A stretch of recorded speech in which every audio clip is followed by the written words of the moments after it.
students, welcome to our channel Toothbook. This is the next video under the playlist General Pathology.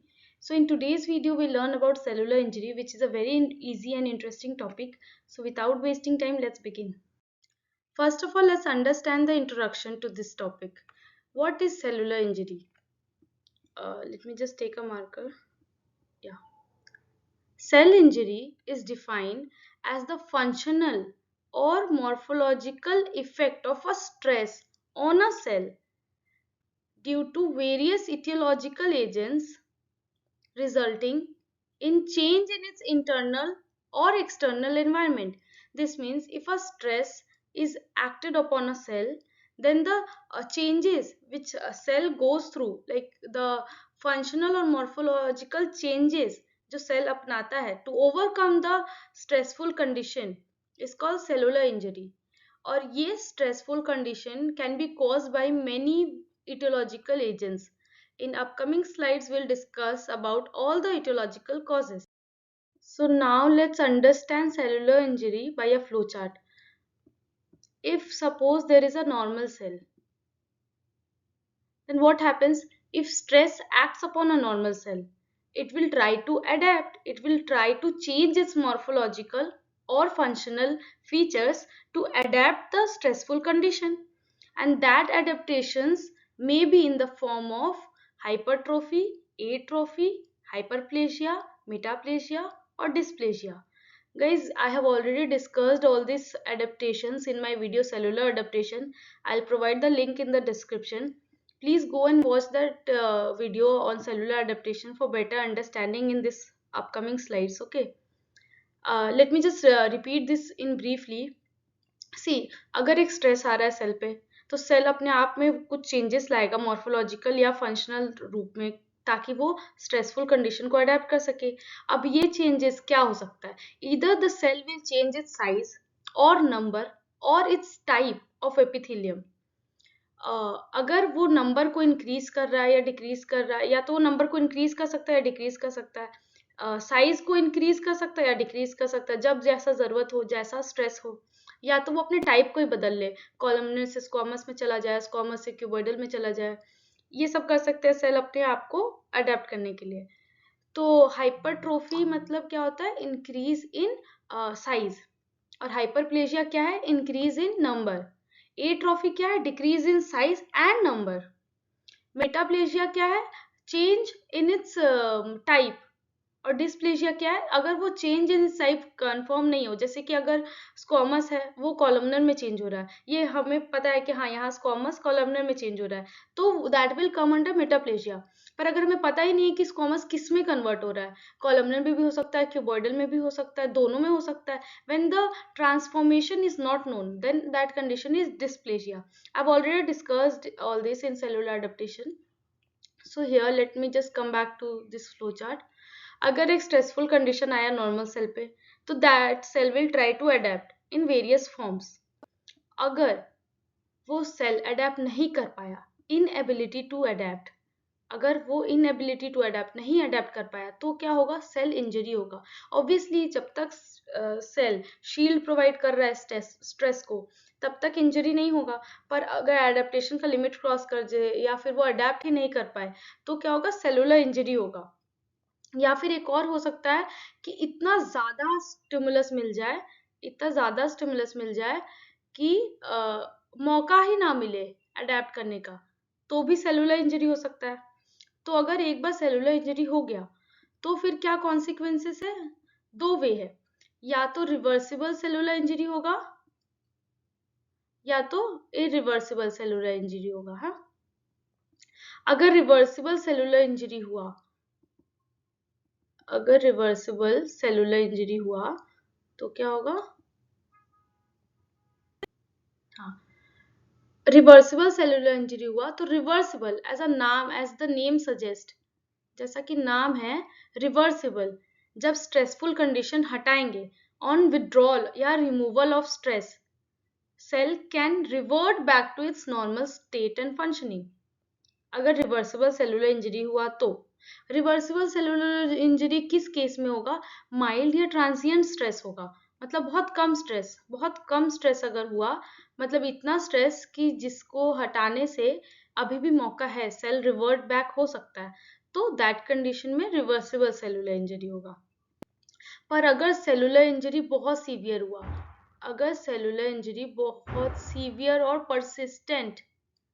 Persistent हुआ, severe and persistent, तो क्या होगा, मतलब persistent मतलब chronic, prolong time के लिए, बहुत दिनों तक, बहुत देर तक सेलुलर इंजरी रहा, स्ट्रेस रहा, और वो बहुत सीवियर भी रहा, तो कोई चांस ही नहीं है कि वो रिवर्ट बैक करे, क्योंकि सेल को इतना हार्म हो चुका है मॉर्फोलॉजिकली, फंक्शनली, कि वो रिवर्ट बैक करने का और मौका ही नहीं है। तब क्या हो जाएगा, सेलुलर डेथ, मतलब सेल खत्म।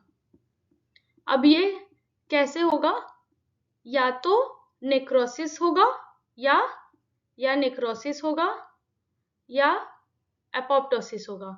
सेलुलर डेथ का भी हमारे पास दो वे है, या तो नेक्रोसिस होगा, या तो एपोप्टोसिस होगा। So now we'll understand cellular injury by a diagram. There is a normal cell. It can undergo reversible cellular injury or irreversible cellular injury.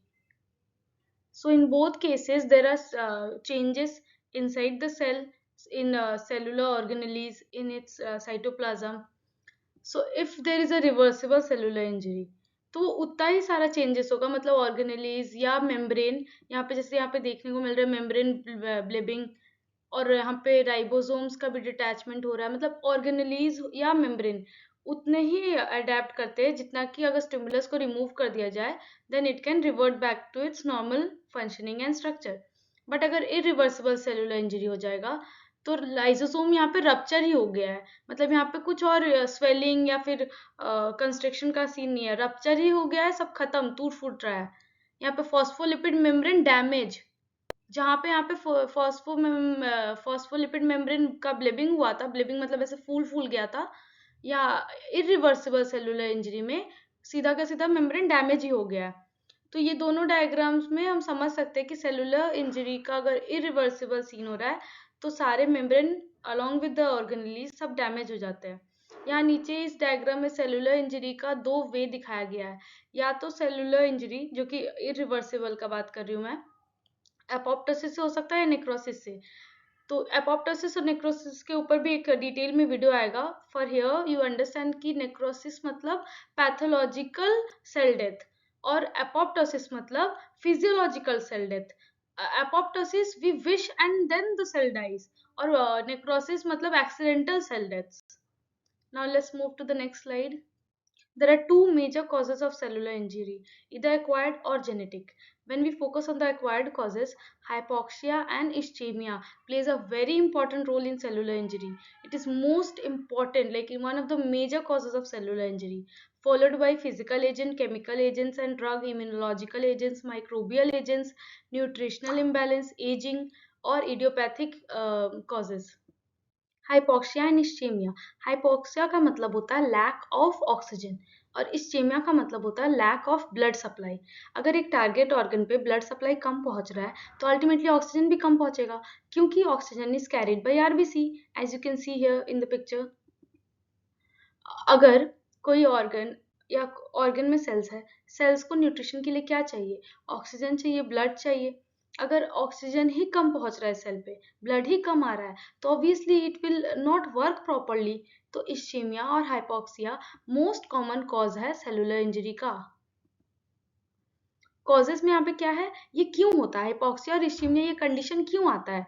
या तो अर्थेरोस्क्लेरोसिस हो सकता है, मतलब कि ये फोटो पे देखिए आप, एक ब्लड वेसल्स है जिसके ल्यूमेन में कोलेस्ट्रॉल, यहाँ पे फैट डिपॉजिट हुआ है, जिसके कारण उसका ल्यूमेन छोटा हो गया है, जिसके कारण जो ब्लड फ्लो है वो अब कम फ्लो कर पा रहा है. यहाँ देखिए, ये फोटो से एक साफ क्लियर हो रहा है.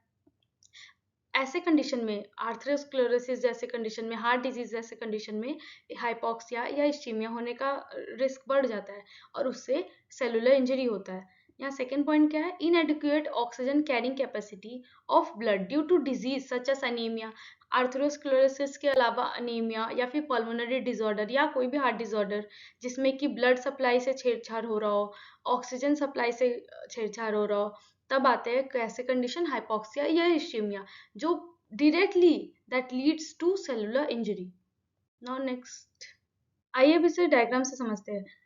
यहाँ पे हो गया ऑक्सीजन का कमी ब्लड वेसल्स में, ब्लड के अंदर ऑक्सीजन का कमी हो गया, जिसके कारण क्या हुआ, जो माइटोकॉन्ड्रिया है उसमें ऑक्सीडेटिव फॉस्फोराइलेशन डिक्रीज हो रहा है। हमारे माइटोकॉन्ड्रिया में जो सेलुलर रेस्पिरेशन होता है, cellular respiration, aerobic respiration, aerobic मतलब ऑक्सीजन चाहिए, तो जो एरोबिक रेस्पिरेशन है ये तो तब पॉसिबल होगा ना जब ऑक्सीजन एप्रोप्रिएट अमाउंट में मिले, पर यहाँ तो ऑक्सीजन का कमी हो रहा है। तो क्या हुआ, ऑक्सीजन का जब कमी हुआ तो माइटोकॉन्ड्रिया में ऑक्सीडेटिव फॉस्फोराइलेशन कम हो गया, जिसके कारण क्या हो रहा है, एटीपी कम प्रोड्यूस होगा। As you all know that mitochondria is power house of the cell. तो जो एटीपी प्रोड्यूस होता है वो कैसे होता है, एरोबिक रेस्पिरेशन के कारण होता है। ईटीसी हम लोग सब नीट के टाइम पे पढ़े थे। तो ऑक्सीडेटिव फॉस्फोराइलेशन की कमी से क्या हुआ, एटीपी का फॉर्मेशन कम हुआ, जिसके कारण क्या होता है, माइल्ड हाइपोक्सिया होता है और सेल इंजरी होता है। पर अगर ये हाइपोक्सिया से अडेप्ट कर ले सेल, जैसे कि आप यहाँ पे देख सकते हैं कि अगर अडेप्ट कर ले सेल, तो क्या हो गया, एडेप्टेशन, सेल अडेप्ट कर लिया किस कंडीशन से, हाइपोक्सिक कंडीशन से। पर अगर ये हाइपोक्सिक कंडीशन से सेल अडेप्ट नहीं कर पाया और ये बहुत लंबे समय तक एटीपी का कमी रहा, बहुत परसिस्टेंट रहा, सीवियर रहा, तो अल्टीमेटली क्या होता है, cell death. Now let's discuss the second cause, that is physical agents. उसके अंदर क्या आएगा, मैकेनिकल ट्रॉमा। मैकेनिकल ट्रॉमा मतलब किसी भी तरीका का एक्सीडेंट, जैसे कि चाकू से हाथ कट गया हो, या एक्सीडेंट हो गया हो, या फिर अगर बुलेट से कहीं लग गया हो चोट, तो वैसे में जो सेल इंजर्ड होता है वो मैकेनिकल ट्रॉमा के अंदर आएगा। दूसरा क्या है, थर्मल ट्रॉमा।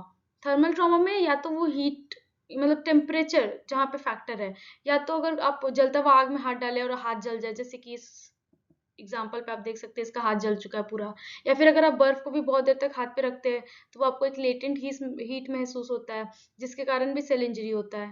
थर्ड क्या है, electric shock. Electric shock, shock लगने से भी जो डैमेज होता है वो फिजिकल एजेंट के अंदर ही आएगा।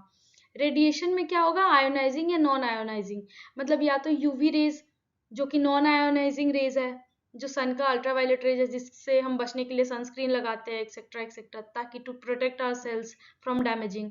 और आयोनाइजिंग रेज क्या क्या है, एक्स रेज या फिर और भी जो भी क्लिनिकल रेज है, उससे अगर डैमेज हो रहा है तो वो भी फिजिकल एजेंट्स के अंदर आएगा। लास्ट क्या फैक्टर है, इन्वायरमेंटल फैक्टर। इन्वायरमेंटल फैक्टर मतलब सनबर्न। नेक्स्ट क्या पढ़ेंगे हम, केमिकल एजेंट्स। केमिकल एजेंट्स में पहला क्या आ जाएगा, केमिकल पॉइजन्स, जैसे कि साइनाइड पॉइजनिंग, फिर arsenic, arsenic is very harmful. फिर आ गया मर्क्यूरी। मर्क्यूरी में मर्क्यूरी टॉक्सिसिटी आपने सुना होगा, डेंटिस्ट्री पॉइंट ऑफ व्यू से बहुत इंपॉर्टेंट है। जब हम कहीं पर अमलगम रेस्टोरेशन करते हैं तो अमलगम में अगर मर्क्यूरी टॉक्सिसिटी हो जाता है तो क्या होता है, ये देखिए ऐसे ब्लूइश ब्लैकिश स्पॉट आप देख रहे हैं, ये कुछ नहीं है, बस अमलगम टैटू है। इस कंडीशन को अमलगम टैटू बोलते हैं, जो कि mercury toxicity during the amalgam restoration, this happens during amalgam restoration when there is mercury toxicity.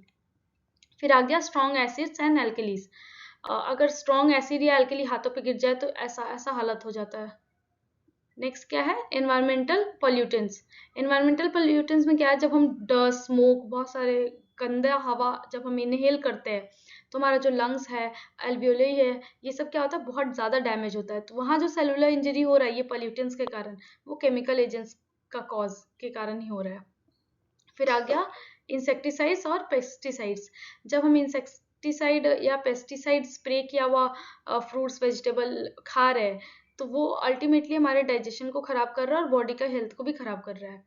फिर है ऑक्सीजन या ग्लूकोज या सॉल्ट्स, इसका हायर कंसंट्रेशन मतलब हाइपरटोनिक कंडीशन।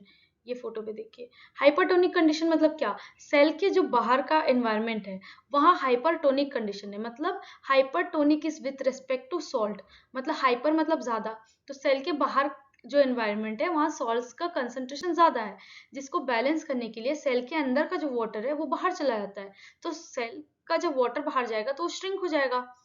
तो हाइपरटोनिक कंडीशन में सेल्स श्रिंक हो जाते हैं और ultimately leads to the damage of the cell. Next क्या है, alcohols and narcotic drugs. Alcohols again damages the liver, और नार्कोटिक ड्रग्स भी बहुत harmful effect, like it has a harmful effect on neurons and other parts of the body. फिर आ गया last, therapeutic use of drug. कुछ particular drugs कुछ particular individual पे allergy cause करते हैं। ड्रग एडमिनिस्ट्रेशन में एलर्जी हो सकता है, तो यहाँ पे अगर या फिर ड्रग का एक्सेस अमाउंट इनटेक किए तब एलर्जी हो सकता है। तो ultimately it can also causes cellular injury. Next हम पढ़ेंगे इम्यूनोलॉजिकल एजेंट्स। इसमें क्या आ जाएगा, hyper sensitivity reactions. Hyper sensitivity reactions 4 type के होते हैं। इसमें क्या होता है, अगर हमारे बॉडी को कोई एलर्जी हो रहा है तो बॉडी सेंसिटाइज करता है and they fight against that allergy. तो उस केस में अगर कभी सेलुलर डैमेज हुआ then that will come under this category. फिर क्या है, एनाफाइलेटिक शॉक। एनाफाइलेटिक शॉक मतलब अगर एक एग्जांपल लेके समझे, बहुत सारी मधुमक्खियां अगर एक इंडिविजुअल को काट ले तो उसके बाद उसके बॉडी में जो चेंजेस आएंगे, जो एलर्जी कॉज होगा या जो फीवर आएगा, उस कंडीशन को क्या बोलेंगे, एनाफाइलेटिक शॉक। थर्ड क्या है, auto immune diseases. Auto immune disease में क्या होता है, बॉडी का खुद का ही सेल खुद के ही सेल को डिस्ट्रॉय करना स्टार्ट कर देता है। Like the bodies WBC is unable to recognize कि whether the particular cell is foreign body या सेल्फ सेल, और वो सेल्फ सेल को ही डिस्ट्रॉय करना स्टार्ट कर देता है। फॉर एग्जाम्पल रिमेटेड अर्थराइटिस में या फिर हाशिमोटोज थायराइडाइटिस में, यहाँ पे आप देख सकते हैं, यहाँ लिखा है बहुत सारा। Now comes microbial agents. Microbial agents में क्या है, injuries caused by microbes include infections caused by इधर बैक्टीरिया और वायरसेस और फंजाई और प्रोटोजोआ और अदर पैरासाइट्स।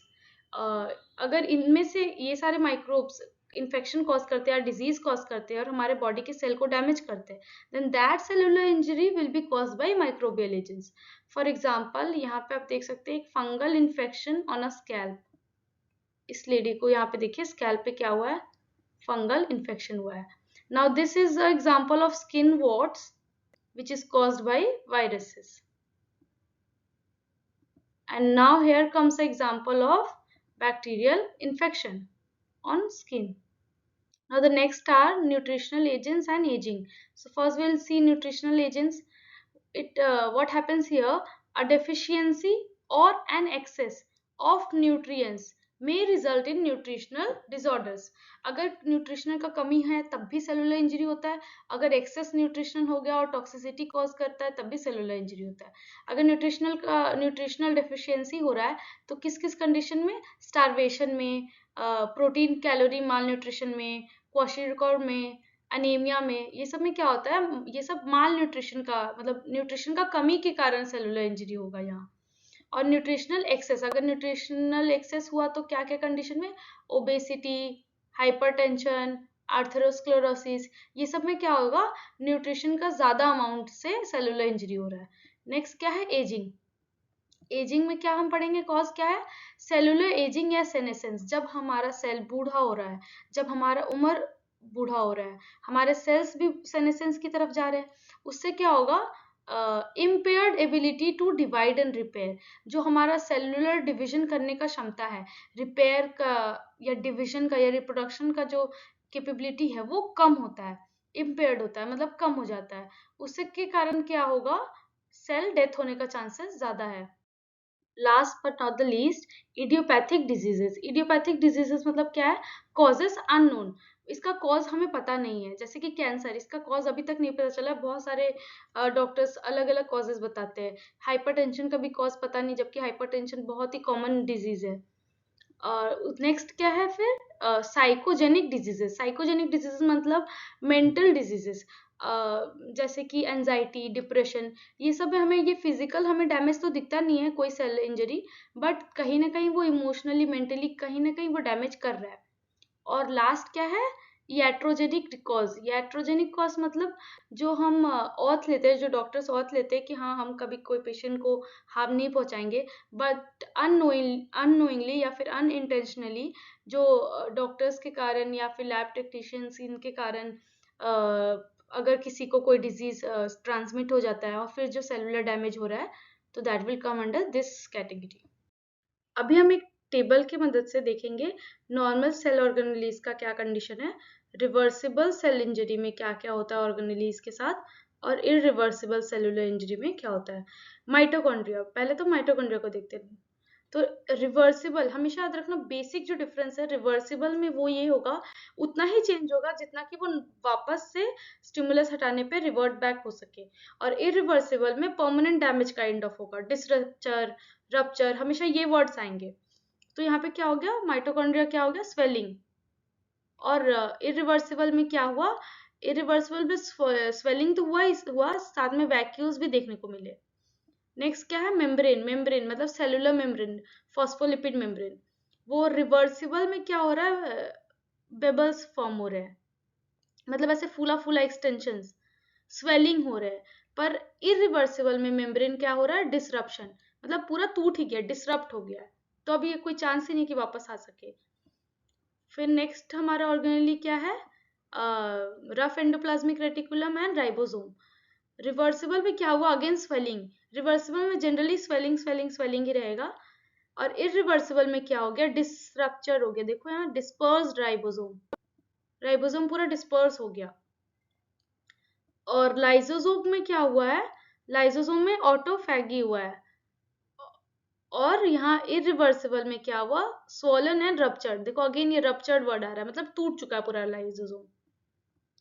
और साइटोस्केलेटन के साथ क्या हुआ, यहाँ एग्रीगेटेड, मतलब एग्रीगेट हो गए, एक साथ इकट्ठे हो गए। कभी भी स्ट्रेसफुल कंडीशन में यहाँ पे साइटोस्केलेटन क्या होता है, एक साथ एग्रीगेट हो जाते हैं।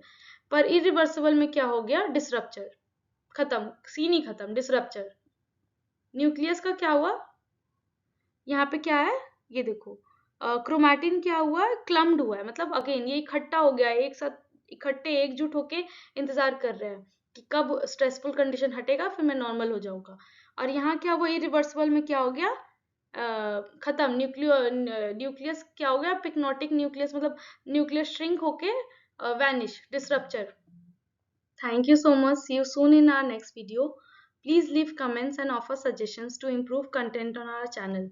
Bye bye.